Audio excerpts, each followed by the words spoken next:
Right then, Manchester United need a striker from this summer window that is coming up, and there are loads of big names that have been thrown into the mix. I've seen Ivan Toney, I've seen Sesko, I've seen Vlahovic, I've seen Harry Kane, I've seen Goncalo Ramos, and I've seen Victor Osimhen, my particular favourite.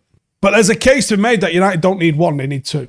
And there's a case to be made that even if you get super big boy striker in, someone like a Victor Osimhen or even a Harry Kane, that you're still going to need somebody else as well. And for me, a potential standout that wouldn't cost anywhere near as much as those previous names and also be a striker that would allow you to go into the market for other things if you got them, is 18-year-old starlet Evan Ferguson, flying at Brighton at the moment. Now, he was signed a year ago by Brighton from Irish side Bohemians, and he was seen for them as a bit of a future prospect, but he's been thrown straight in at the deep end, and he is proving he has got what it takes to not just survive, but potentially thrive at the top level. Earlier in the season, aged just 18 and 76 days, he became the youngest player to score in consecutive Premier League appearances since Federico Macheda in 2009. Some impact. And just 3 minutes later, his assist for Solly March made him the youngest player to ever score a goal and provide assist in the same match since Michael Owen in 1997. De Zerbi's been talking him up, and after that particular game, he said, Evan could become a great striker because there's all the qualities, both physical and technical. He has really big potential. And he's got 5 goals and 4 assists in 17 games so far this season. In terms of the player that he has got the maturity of a seasoned professional. He doesn't necessarily lose shape in search of receiving the ball to feet. He doesn't really lose conviction when he's not getting constant touches on the ball, something that young players can fade out of a game if they're not constantly given the ball and the attention of having the ball. A lot of players that break into senior football have done so because they've been dominant at youth level, and when you break into the first team, you're now no longer the dominant player, usually no longer the dominant player, and now you've got to take it back to being the new kid in the team and usually the worst player in a team, so you're not going to get on the ball anywhere near as much as you once did when you were the best player in a team, and sometimes that is hard for people to wrap their head round. His movement in crossing situations is exceptional. He looks to position himself back post, isolates against fullbacks, and he's generally getting much better than them aerially. What makes him unique is his physical profile. Imagine a player that is as assertive as Erling Haaland, but as mobile as a Gabriel Jesus or a Griezmann. He is as strong as an ox, and he is 18 years of age. There is a lot of potential for this kid to develop and become a genuine monster. And he works hard.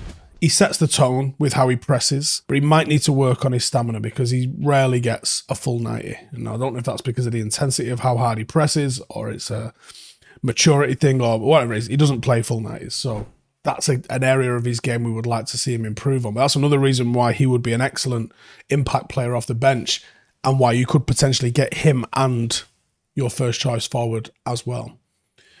He's a first-time finisher on either foot. Knows when he needs to take a touch, knows when he's capable of just hitting it. And that is a talent. The ambidextrosity of him is sensational, but the ability to strike it as well off both feet is a real talent. He hits it powerful and accurate, and he's also great in the air. And what's something that you don't expect from an 18-year-old, you see 18-year-olds who can dribble, you see 18-year-olds who can finish, you see 18-year-olds who can press energetically, they might have a trick in their locker, but one thing that you don't usually see, and this has been allowed because of his frame, and I haven't seen the Wayne Rooney comparisons yet, but they're coming. His ability to hold off defenders at 18 is a joke. You know, this is Norman Whiteside-esque. This is Wayne Rooney-esque. This is something that you don't see in 18-year-old players. And those two were special players. There's another potential player of Irish descent here doing a similar sort of thing. He's got a real good understanding of when to release the ball. He can slow it down. He can speed it up. He can take more touches or less touches. There's an intelligent football brain in there. And he retains possession well. He's got very high accuracy for both passes and dribbles in tight spaces. And he's dribbling. He carries the ball really well. when a team is on transition, when they're looking to counter-attack, he is excellent at driving quickly into space, eating that space up, drawing people to him and releasing other people into space. And again, really good ball retention when he's doing that sort of stuff. He's just an insanely rounded centre forward at 18 years of age. And with a little bit of refining, there's genuine world-class potential in him. His physique puts him in a unique place. There's not many that have got that physical profile.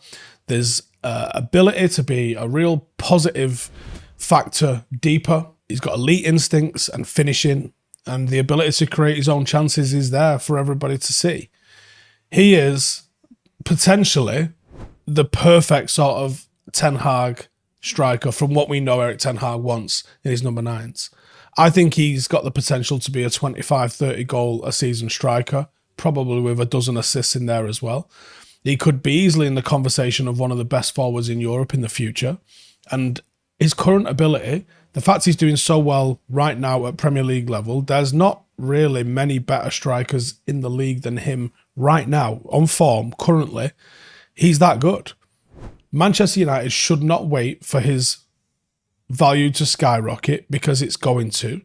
Evan Ferguson is an Alex Ferguson signing. There's no way a teenager pops up in the Premier League, has this level of impact, if Sir Alex Ferguson was still around, without him going, I need him in a United shirt. He's a United player in the wrong kit. There's been a few of them down the years, and this is one of them. And it's a gettable signing from a gettable club. Brighton, as well as they're doing this season, are a club that's seen as a stepping stone. Get your Premier League experience, move on to someone like a Manchester United. And I think that is exactly what Evan Ferguson needs to do. Let me know in the comments, how would you do it? Do you think he could have the responsibility of taking it all on right now? Would this make more sense to go with the Harry Kane option, have Ferguson learn off him and eventually take his place in 2 or 3 years? Or do you think just get Osimhen and get him in and see how it rolls? Let me know in the comments. I'll see you in the next one.